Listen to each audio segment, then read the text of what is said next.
Start out in a wish, but do not crash. See you looking at me, hater, why you look so mad? Pull off of the car lot, push button at hard top. Las Vegas at the Hard Rock, you can see the time on my smart. Salut à tous, avant de commencer, n'oubliez pas de vous abonner et d'activer la cloche de notification pour ne plus rater mes vidéos, c'est parti. Barcelone, Paris Saint-Germain, aujourd'hui, c'est la catastrophe. Et bien c'est fait. Le Paris Saint-Germain vient de perdre son match en quart de finale contre le FC Barcelone. Moi, personnellement, quand il y a eu ce tirage, le tirage Paris Saint-Germain, FC Barcelone, je n'étais pas confiant parce que le FC Barcelone, c'est un grand club. C'est un grand club, c'est une grande institution. Et moi, je n'étais pas confiant au fait. Je n'étais pas très confiant. J'ai douté par rapport à l'équipe du Paris Saint-Germain. Voilà, parce que ce que montre le Paris Saint-Germain sur le plan des Ligues des Champions, c'est pas fameux au fait. C'est pas quelque chose d'extraordinaire. En plus, ce qu'ils ont montré en Ligue des Champions contre Newcastle, et contre Milan et contre Dortmund et tout ça, voilà, ça m'a pas rassuré au fait. Donc on a croisé le FC Barcelone. Je suis resté un peu perplexe parce que je me suis dit que ça va être très compliqué pour le Paris Saint-Germain et c'est ce qui s'est arrivé aujourd'hui. Maintenant, bon, le match, on va débriefer le match et on va noter les joueurs et on va commencer par le coach Luis Enrique. Bon, moi, Luis Enrique, il fait des trucs que moi, je n'arrive pas à comprendre. Voilà, moi, et j'aime pas sa manière qu'il traite, comment on appelle, Kylian Mbappé. Sa manière de traiter Kylian Mbappé depuis que Kylian Mbappé a annoncé son départ du club. Voilà, donc il a commencé à le remplacer, à l'exclure du groupe. Voilà, et ça, c'est quelque chose qui est très très grave, qui a fait que Kylian Mbappé aujourd'hui, il n'est pas à 100%. Kylian Mbappé n'est pas à 100% à cause de sa gestion de la gestion plutôt de Luis Enrique. Luis Enrique, sa gestion de Kylian Mbappé, je pense que ça n'étire pas l'équipe vers le haut.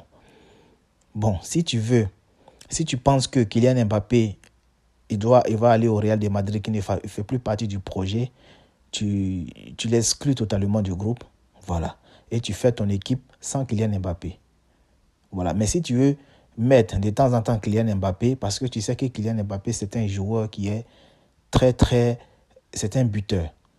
C'est un joueur qui est très fort, qui tire l'équipe du Paris Saint-Germain depuis qu'il est arrivé. Voilà. Malgré que Messi et Neymar étaient là, c'était lui qui faisait toujours la différence.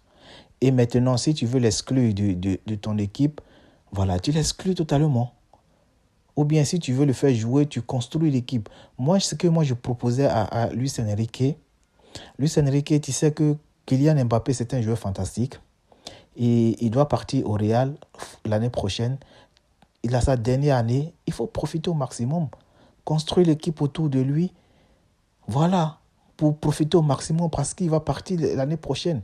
Mais cette mauvaise gestion de Kylian Mbappé, c'est ce qui a fait que Kylian Mbappé, aujourd'hui, il n'est pas en forme. Il n'a même pas fait la pré-saison. Il n'est pas en forme.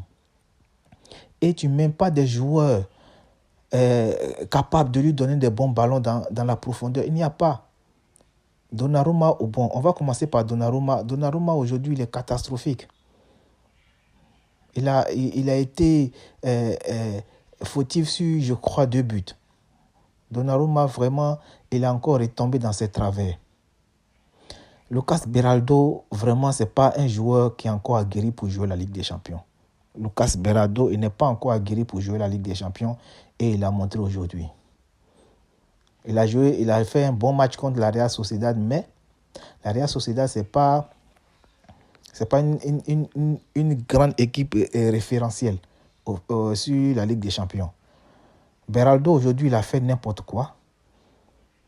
Il ne devrait pas être titulaire, Beraldo. Moi, je préférais qui titularise, comme on appelle, Danilo Pereira. Voilà, à la place. Et sur le côté aussi, comment on appelle, Nuno Mendes, il revient de blessure, il n'est pas encore vraiment à 100%. Moi, j'aurais préféré qu'on mette Lucas Hernandez là-bas et Danilo Pereira et comment on appelle, Marquinhos dans l'axe. Et sur le côté, on met Zaire Emery là-bas. Je ne sais pas pourquoi il a mis Zaire Emery sur le banc aujourd'hui. Bon, moi, normalement, j'aimerais qu'il fasse jouer Ugarte, parce que Ugarte, il est meilleur en 6. Je ne sais pas pourquoi, au début de la saison, Ugarte était le meilleur joueur du Paris Saint-Germain, il jouait en 6. C'est un chien qui partait au charbon. Et du jour au lendemain, il a enlevé, il ne fait plus partie de l'équipe. Je ne comprends pas.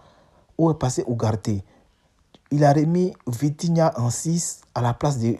Depuis des matchs, maintenant, c'est Vitinha qui joue en 6. Oh, tu sais que Vitinha, il apporte offensivement, il marque des buts, il frappe et il est meilleur en milieu offensif. Je ne sais pas pourquoi tu le fais jouer en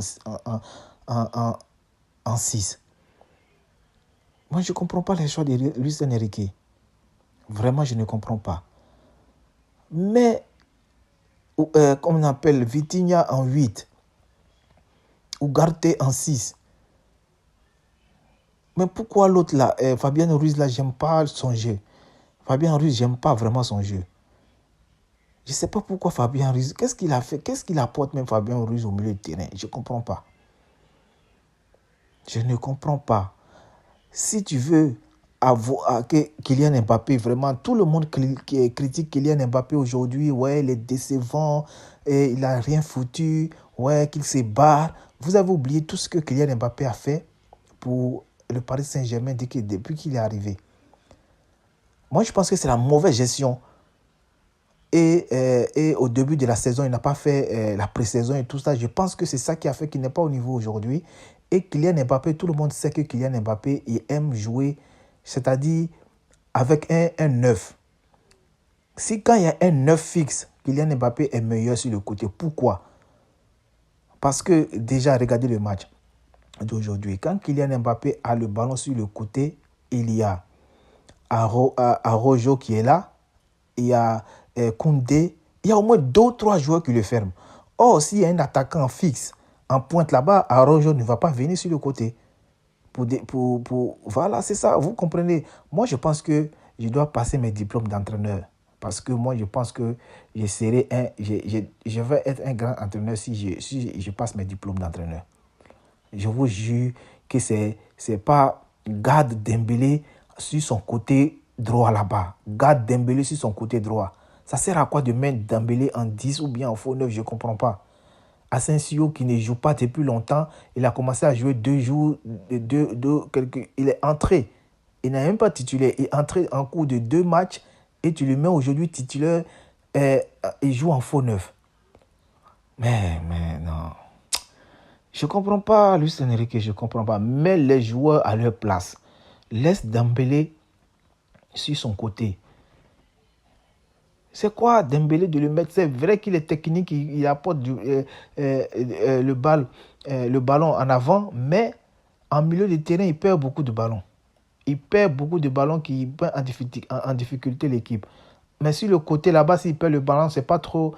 C'est sur le côté. Ça ne va pas mettre l'équipe vraiment en difficulté. Mais dans l'axe du jeu là-bas, au milieu de terrain, quand il perd le ballon, il perd plus de ballons là-bas et c'est un danger.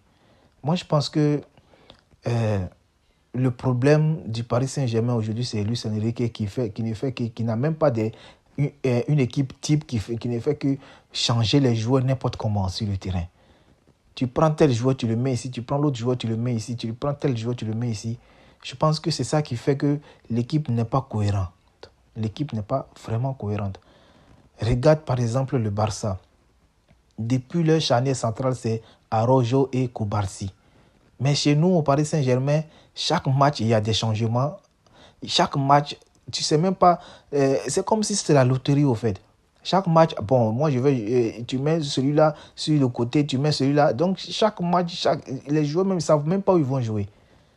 Moi, je pense que c'est un grand problème qui est là. Il faut mettre les joueurs à leur place. Vraiment, le Paris Saint-Germain a été vraiment bon, ils n'ont pas été fantastiques aujourd'hui. Et je pense que c'est la faute du coach. Moi, je mets tout ça sur la faute du coach et le choix de l'entraîneur qu'il a fait. Voilà. Et aussi, bon, les joueurs aussi, ils n'ont pas pris les responsabilités sur le terrain. Bon, par exemple, Beraldo, comment on appelle, Donnarumma, et je n'ai pas vu aussi Kangin Lee, je n'ai pas vu, comme on appelle, comme d'habitude, comme on appelle, invisible sur le terrain, comme il s'appelle Fabien Ruiz, Mbappé aussi, qui n'est pas, comme on appelle, dès qu'il a le ballon, il y a au moins 3 joueurs sur lui, comment il peut jouer, parce qu'il n'y a pas un neuf fixe là-bas pour, pour maintenir les centraux là-bas, c'est compliqué. C'est compliqué, je pense que le match retour, ça va être vraiment compliqué pour le Paris Saint-Germain de faire une remontada parce que vraiment, pour être qualifié, il faut mener au moins 2 buts d'écart. Et vraiment, ça va être compliqué pour le Paris Saint-Germain. Je ne crois pas que le Paris Saint-Germain va passer. Je ne crois pas que le Paris Saint-Germain ira en demi-finale. C'est très compliqué. Qu'est-ce que vous en pensez de mon débrief? Vous avez dans les commentaires. N'oubliez pas de vous abonner, de liker, de partager. Ciao.